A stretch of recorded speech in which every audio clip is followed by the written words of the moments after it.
Hey guys, this is Fady from Harvey Productions and welcome to another video.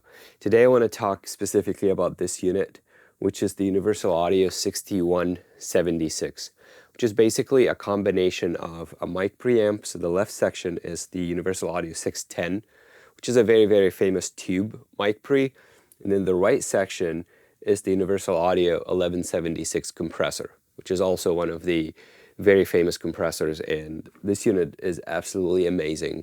Let's kind of talk through it, and before we dig in a little bit, I have also these, which are the 710s, the Universal Audio 710s, which I'm going to make a separate video about it and compare it to this one.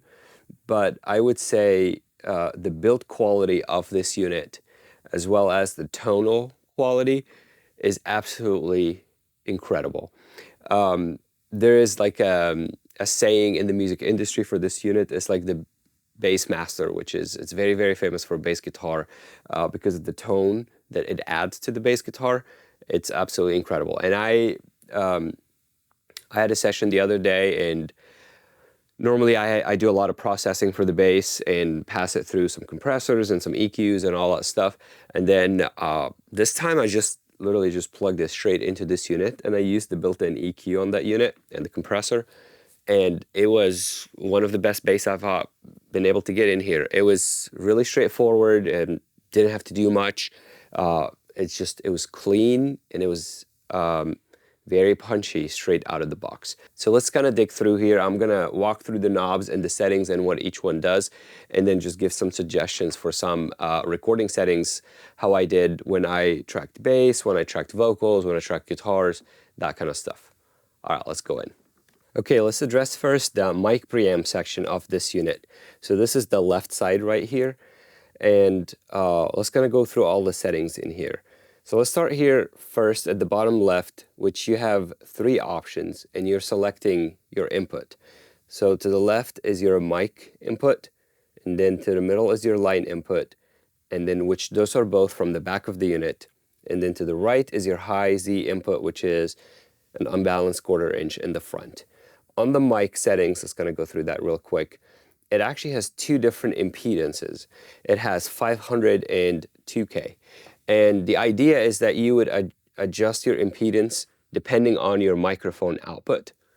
And it will actually change a little bit of the tonal quality of your microphone. So typically a microphone preamplifier should have an input impedance about 10 times the microphone output impedance. So just to give an example, if your output impedance of your microphone is about 200 ohms, then you would want to use this one, which is the 2000, and test it. And it's music, so you should probably try both, because it will change the tonal differences of your mic. Then the same applies to the high Z input, which has different impedance in it, the 47K and 2.2M. And the idea is on the 47K, this one, it's designed for a -10 dB line input, high Z input, and this is basically, it works great for active, like active bass or an active guitar, something with some form of an active pickup to it. And then the 2.2 down there, that would be your passive, if you're plugging in a guitar or a bass with a passive pickup to it. Then the next over here, it's really straightforward. In phase, out of phase, flipping the phase on your mic pre, and then the pad, -15, this only applies to the mic pre. So this applies when you are on the mic setting. Okay, let's go these two. What's the difference between gain and level? A lot of people confuse this, and they try to boost one or two, and what's the difference? So gain is how much of that microphone or the line input, whichever you're plugging in, is being driven through the tubes in this unit, because this is a tube unit, so you're driving that tubes, and it adds more color. So if you are going for, and this is where it comes in handy in here, if you're going for a more colored, saturated tone with a little bit of a drive from the tube, then I would crank the gain, and I would turn down the output. Now, if you're going for a super clean signal that does not need any coloration, then I would actually go with the least amount of gain, and I would go with a lot more output. and then you play with it. So for example, I have a Neumann U67, which I love, and it's a tube microphone, and it already has its own color and character because of the tube, so I did not want to drive the tubes on this unit too much.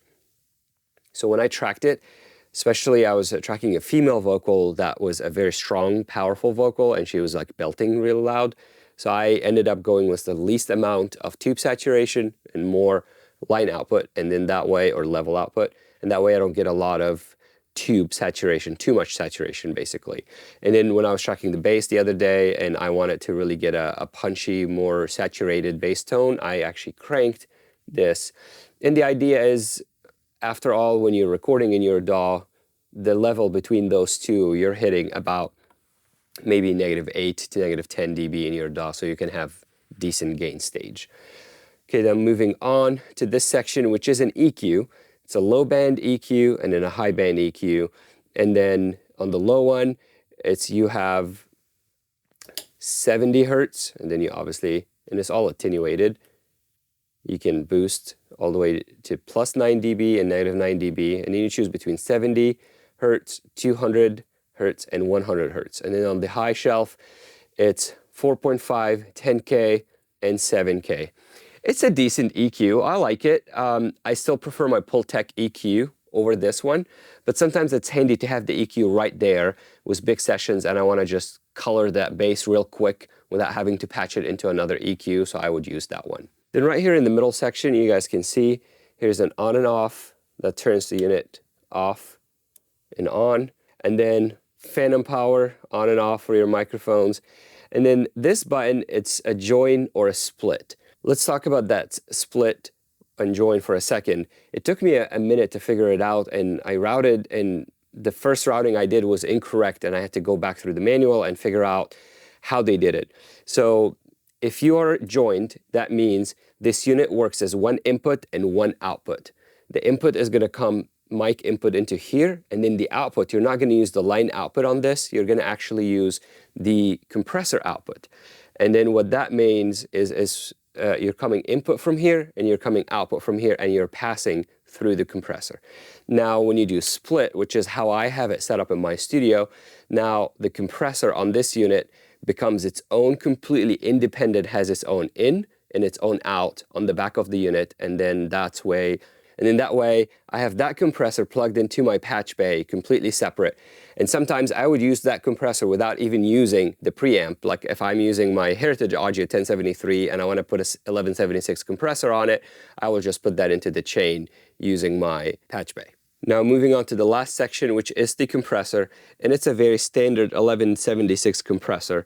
So you got your attack over here, slow and fast attack, and then you got your release, slow and fast release. This 1176 compressors are very well known for their punch. They have such a strong punch, and their attack is pretty fast. Like I would use this on a kick drum or a snare drum or some vocals, but be very careful because it can crush it real quick. It's an unforgiving compressor. It's not like the 2A where it's a slow attack compressor and it allows, or like an optic compressor. This is more very, very intense and very, very fast, but it's also amazing because if you want to control transients a lot more, this would be the one I would go with. Your input is how much signal is going into the compressor, so you can actually start engaging the compressor, and then the output, you're compensating for that. And one trick over here that I want to mention, and some of you might already know it, you don't want to use your compressor to boost your volume. This is actually a very important thing that I want to discuss here for a second. So let's discuss this here for a second, because this is very, very important, and a lot of people mistake, and this applies to all kind of compressor settings, specifically the ones that has input and output. Let's say, here's your signal. This is the lowest part of your signal, which is your noise floor. And then let's say you have a vocal take. And then this is the quietest part that the vocals is singing. And right here is the loudest part that the singer is singing. The goal of a compressor, it would do this. It brings the quieter part higher and the louder part lower, which is basically controlling the dynamics of your singer so you don't have drastically super, super quiet and super, super loud. Then you got something that's called makeup gain, and in this situation it would be the output. So your once I compress, then I use my makeup gain or my output, and I bring that back to the level of my highest, loudest part. What's happening here, as you guys can see, the loudest part stays the same level decibel-wise, but then the quietest part moved this way. So we went from this dynamic range, we compressed it, and then we raised the whole thing up. What a lot of people do and not realize is they compress it, and then they take this level and then they boost it way too high. What's the problem here? And I'm out of the camera range right now. The problem here is when this was the quietest point of your compressor, now it became all the way up here. And the issue is that is all the floor noise in your recording is being elevated significantly. You end up with a lot of hisses and a lot of noises and a lot of ground noise or room noise or stuff like that. So watch for this. This is a very, very crucial thing in all compressors. Now, how much I'm doing this is how much compression, how much reduction. So if my highest is right here, and I'm looking at my GR meter, my reduction meter, and I'm reducing 4 dB, that means the loudest part of that note or of that singer is being reduced down 4 decibels. And then I'm back here, my dynamic range. So I reduced 4 decibels. So the idea is to make up gain about 4 decibels. Always watch your reduction meter. And then on the reduction on the needle, there's 3 settings. There is preamp, GR, and comp. And then the preamp shows you the input gain of the preamp, so you can actually see the level hitting the mic or the line input. And then on GR, it shows you the amount of reduction happening to the signal from the compressor. And then comp, it shows you the input into the compressor. I would put it on preamp, make sure my mic signals are great if I'm using the mic pre. And then aside from this, if I'm using an 1176 compressor, I always have it on the GR. So that way I can see the signal being compressed and I can see how much compression. Obviously you want to use my ears, make sure I hear the compression, but sometimes it's helpful to see it as well in case your ear is not catching it. And I want to, how much compression do you apply? That's going to depend on the instrument and the vocalist. I don't like to crush a signal unless I'm doing parallel compression. I like to do multi-stage compression, which means each compression does not do more than 3, maybe 4 dB at tops. And that's for individual instruments. Obviously, if you use anything on a bus compressor, the compression would be way less. I reduce on a bus compressor maybe half a dB of compression. If I'm recording a vocalist with a big dynamic range, then I won't mind maybe a -5 to -6 compression on this. So that's how much I'm lowering that and making it back. If it's a really, really gentle singer, then you don't want to compress too much. That's also another thing is listen to the source, whether it's a guitar, bass, singer, vocalist, and listen to the song. When I do a line check with a singer, I tell them, and I start, and then let me set up my microphone, my inputs, and then I want to put the 1176 on their vocals. One trick that I've learned that I tell the singer, we're about to record a song here, I say, sing me the quietest part of that song, and then sing to me the loudest part of that song. And what I'm trying to do is I want to know that singer's dynamic range. Is it here? Or their dynamic range is here? Because if they have a very wide dynamic range, then I'll set up the compressor slightly different.